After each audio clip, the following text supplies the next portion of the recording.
ٹھیک ہے وقار صاحب ہمارے ساتھ ہی رہیے گا. فارمر ایمبیسڈر ڈاکٹر عبدالباسط صاحب ہمارے ساتھ موجود ہیں. باسط صاحب, ایک بہت ہی افسوسناک خبر, اسماعیل ہانیہ جو ہے ایران میں شہید کر دیے گئے. Your initial reaction please. جی, اسماعیل ہانیہ جیسے ہم جانتے ہیں کہ پولیٹیکل ونگ کے لیڈر تھے حماس کے, اور میں سمجھتا ہوں کہ ان کی شہادت ایران میں ہونا اس معاملے میں ایک ایڈیشنل اس کو مزید سنگین بناتی ہے کہ ایران میں تھے اور جو ان کی سیکیورٹی تھی وہ ایران کے ذمے تھی. تو بہرحال یہ ایک سیریس ڈیولپمنٹ ہے, اور جو بن نتن یاہو کا ایک لحاظ سے اس کے کہہ لیجیے کہ وہ چاہتے تھے کہ یہ جو وار تھیٹر ہے یہ ایکسپینڈ ہو, اس میں زیادہ اسکلیشن ہو تاکہ سیز فائر کی جو باتیں ہو رہی ہیں وہ نہ ہوں.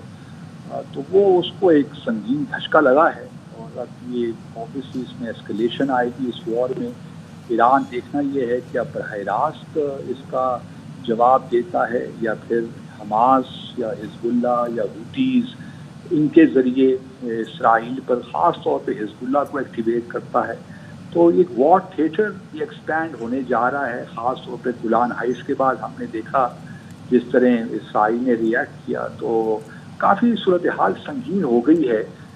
اور اس میں جو بن نتن یاہو کے جو مقاصد ہیں مجھے لگتا ہے کہ وہ اب اس کو ملتے نظر آ رہے ہیں کہ وار تھیٹر ایکسپینڈ ہو, اور Iran obviously is a serious player in this whole region. اور ایران کس طرح ریئیکٹ کرتا ہے, چونکہ پریزیڈنٹ بھی جو مسعود پزشکین ہیں انہوں نے کل ہی حلف اٹھایا اپنے عہدے کا, تو ان کے لیے بھی ایک مشکل صورتحال پیدا تو ہو گئی ہے, لیکن لگتا یہی ہے کہ اس پہ سخت ریئیکشن آئے گا. تو خطے پر اس کے کیا اثرات ہوں گے عبدالباسط صاحب؟ خطے میں دیکھیے, ایک تو جو بدقسمتی آپ کہہ لیجیے کہ عرب دنیا جو ہے وہ چونکہ ایران کے ساتھ بھی ان کے تعلقات کی نوعیت کوئی اتنی اچھی نہیں ہے, اور وہ بعض تو ممالک ہمارے ایسے ہیں جو کہ ایران کو اپنے لیے خطرہ سمجھتے ہیں, اور حماس کے بارے میں بھی ان کی کوئی خاص انکلینیشن نہیں تھی پرو ایرانین. تو ایران بہرحال وہ یہ تو کہیں گے کہ اس کو ایسکلیٹ نہیں ہونا چاہیے, صورتحال کو بہتر کوئی ریئیکٹ نہ کرے, لیکن میں سمجھتا ہوں کہ پولیٹیکلی اسپیکنگ نئے ایران کے صدر کے لیے ایک بڑی اہم سچویشن کریٹ ہوئی ہے, اور میرا نہیں خیال کہ حماس یا حزب اللہ یا ہوتیز اس کو اگنور کریں گے. اسماعیل ہانیہ حماس کی تحریک میں جدوجہد میں ایک بہت بڑا نام تھا, ان کی فیملی نے بھی شہادتیں دیں پچھلے دنوں ہم نے دیکھا. تو اس معاملے کو ایکسیڈنٹ کو اگنور نہیں کیا جا سکتا, یہ ایسکلیٹ ہوگا. اور جو سیز فائر کی تجاویز تھیں پریزیڈنٹ بائیڈن کی, چونکہ وہ اب خود بھی لیم ڈک پریزیڈنٹ ہو گئے ہیں, اس وقت امریکہ انتخابات کی اس میں ہے, تو میرا اپنا خیال یہی ہے کہ صورتحال گمبھیر ہو گئی ہے, اور جو سیز فائر کی باتیں ہو رہی ہیں وہ تو اب کسی کھاتے میں نہیں ہے. یہ باسط صاحب, یہ اس لیے بھی نتن یاہو اتنا زیادہ یہ اس طرح کی کارروائیاں یا اسرائیل اس طرح کی کارروائیاں کر رہا ہے بیکاز دے سی کہ دیر از اے ویکیوم رائٹ ناؤ ان امریکہ, کیونکہ بائیڈن دستبردار ہو گئے ہیں, ان کے نئی جو کملا ہیرس سامنے آئی ہیں, اس وقت وہاں پہ الیکشنز ابھی ہونے میں وقت ہے, اور ایک وہاں پہ ایک ویکیوم ہے, تو اس لیے بھی اس اپرچونٹی کا بھی وہ فائدہ اٹھاتے ہوئے اس طرح کی حرکت کرنے کی کوشش کر رہے ہیں.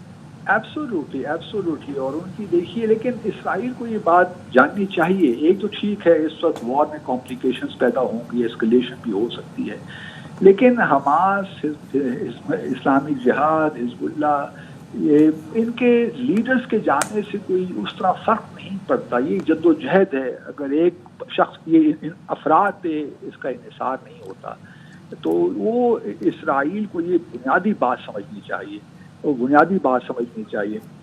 اور جو مسائل اس وقت ہیں وہ یہی ہیں کہ ایران کس طرح پہ اس کو ریئیکٹ کرتا ہے. آیا وہ براہ راست ریئیکٹ کرتا ہے کیونکہ اس کی سرزمین پہ یہ واقعہ ہوا ہے جو ایک سنگین واقعہ ہے, یا پھر وہ جو اس کی اپنی جو آرگنائزیشنز ہیں اس وقت ویسٹ ایشیا میں, مڈل ایسٹ میں, ان کے تھرو ریئیکٹ کرتا ہے. اگر ایران خود ریئیکٹ کرتا ہے تو پھر آبویسلی اس کی ڈائمینشنز کچھ اور ہوں گی, اس کی امپلیکیشنز کچھ اور ہوں گی. اگر حزب اللہ وغیرہ کی, کیونکہ حزب اللہ کی تل ابیب پہ تو دیکھیے وہ ہٹ بڑے آسانی کے ساتھ کر سکتے ہیں, اور اگر تل ابیب کو ہٹ کیا حزب اللہ نے تو پھر آبویسلی اس خطے میں بہت ایک سنگین صورتحال بننے جا رہی ہے. اور جس طرح آپ نے بالکل درست کہا, اس وقت ایک ویکیوم ہے, امریکہ اپنی انٹرنل پالیٹکس میں لگا ہوا ہے اور بائیڈن لین تک پریزیڈنٹ ہو گئے ہیں آلموسٹ، تو ان سے ہم یہ توقع بھی نہیں رکھ سکتے کہ وہ ایکٹیولی اس میں انگیج ہوں گے. تو اس وجہ سے صورتحال اسپائرل آؤٹ آف کنٹرول بھی ہو سکتی ہے، اور لگتا یہی ہے کہ ایران کہیں نہ کہیں اپنا اسکور سیٹل کرے گا اسرائیل کے ساتھ. ٹھیک ہے، عبدالباسط صاحب سابق سفیر ہمارے ساتھ موجود تھے. آپ کے وقت کا بہت شکریہ. ڈاکٹر ہما بقائی صاحب نے ہمیں جوائن کیا، انہیں بھی شامل گفتگو کرتے ہیں.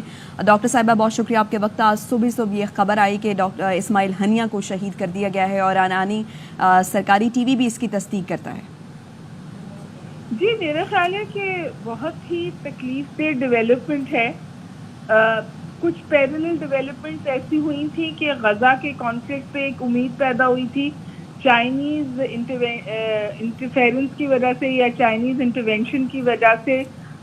فتح اور حماس کے بیچ میں تعلقات بہتر کیے گئے تھے، تو سمجھیے یہ راستہ بنایا جا رہا تھا کہ پھر صورتحال کو کسی طور غزہ میں بہتر کیا جائے. سیز فائر کی بھی بات ہو رہی تھی، لیکن یہ جو ڈیولپمنٹ ہوئی ہے اس کی تو کئی ڈائمینشن ہیں. سب سے اہم ڈائمینشن تو یہ ہے کہ یہ ایرانین لینڈ اور سوائل پہ ہوا ہے.